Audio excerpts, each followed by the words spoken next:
ঠিক তখনই স্কার এসে বলে, সিম্বা তুমি এটা কি করেছ? তুমি তোমার নিজের বাবাকে খুন করে ফেললে। তোমাকে নিয়ে তোমার বাবার কত স্বপ্ন ছিল।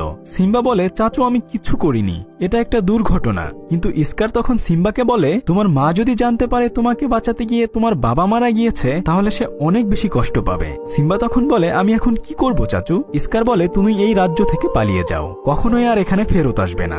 কথা শুনে সিম্বা দৌড়ে সেখান থেকে চলে যায়। তবে স্কার কিছু হায়ানাকে পাঠিয়ে দেয় সিম্বাকে হত্যা করার জন্য। তখন সে নিজের জীবন বাঁচাতে এদিক সেদিক দৌড়াতে থাকে। দৌড়াতে দৌড়াতে সে একটা পাহাড়ের উপরে উঠে যায়, কিন্তু পা পিছলে সে ওখান থেকে নিচে পড়ে যায়। হায়নারা তখন বলে, যাক সিম্বার খেল খতম, এখান থেকে পড়ে অবশ্যই সে মারা গিয়েছে। এই ভেবে তারা সেখান থেকে চলে যায়। কিন্তু সিম্বা একটি গাছের গোড়ায় চুপচাপ তখন লুকিয়েছিল।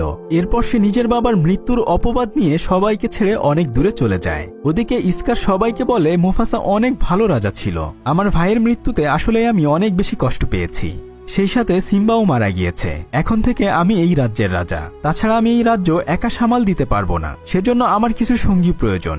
আজ থেকে এই হায়ানাগুলো আমাকে সাহায্য করবে। তখন প্রাণী রাজ্যের সবাই অবাক হয়ে যায়, কেননা হায়ানাগুলো অন্যান্য প্রাণীদের শিকার করে খেয়ে ফেলত। সিম্বা একাকী অনেক পথ পাড়ি দিয়ে ক্লান্ত হয়ে খোলা আকাশের নিচে শুয়ে পড়ে। ঠিক তখনই একদল শকুন মনে করে হয়তো সিম্বা মারা গিয়েছে, তাই তারা তার মাংস খাওয়ার জন্য প্রস্তুত হয়। ঠিক তখনই কোথা থেকে যেন দুটি প্রাণী চলে আসে। তারা শকুনের হাত থেকে সিম্বাকে বাঁচিয়ে নেয়। সিম্বা তখন তাদেরকে জিজ্ঞেস করে, তোমরা কারা? তখন তারা বলে, আমি পুম্বা আর আমি টিমন।